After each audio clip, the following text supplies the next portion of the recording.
एक बार प्रधानमंत्री जी की बात सुनिए। इससे भी ज्यादा फाइलों का ढेर लेकर के आए होंगे। बोले राज्य के सेंसिटिव और महत्वपूर्ण इशू है, आप समय निकाल कर इसको पढ़िए। मैं ऐसे ही उसकी हाइट देख रहा था फाइल की।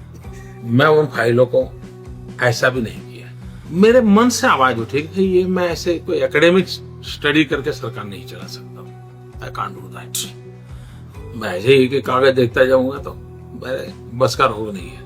और फाइल नाम की चीज पढ़ना ये तो मेरी बोरिंग भी प्रकृति में ही नहीं है, मैंने कभी जिंदगी में देखा नहीं। दूसरा क्या होता है, मेरा फोटोजेनिक है। मैं जब कागज आता है तो यूं मैं ऐसे नहीं पढ़ता, पूरा पेज ऐसे ही, और मैं ऐसे रख देता हूँ। और बाय एंड लार्ज मैं कभी अभी तक तो गलत नहीं निकला। अब मेरे देश के सभी जेनजीज और युवाओं से एक छोटा सा सवाल है। क्या आपको हमारे देश भारत में ऐसी लीडरशिप चाहिए? IQ जो हमारा AIQ है उसको हम बोलिए सत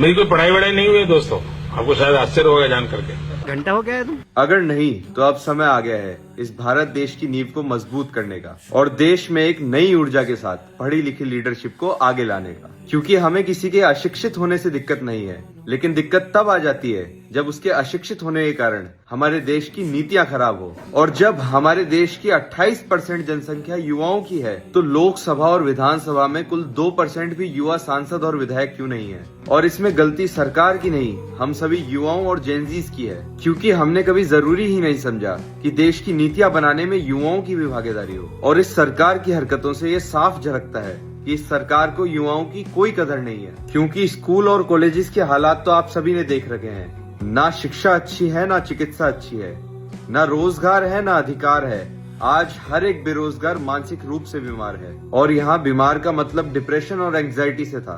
मैं हर बार बोलता हूँ कि अब समय आ गया है, लेकिन सच्चाई तो ये है कि समय हमको लाना पड़ेगा। और ये भी सच है कि आने वाला समय युवाओं का है। और उस समय को लाने के लिए हम युवाओं को खुद राजनीति में आना होगा। और सिर्फ राजनीति ही नहीं, युवाओं को हर एक फील्ड में मुख्य धारा में आना होगा। तो साथियों, अब भविष्य हम युवाओं का है तो फैसला भी हम युवाओं को ही करना पड़ेगा। धन्यवाद।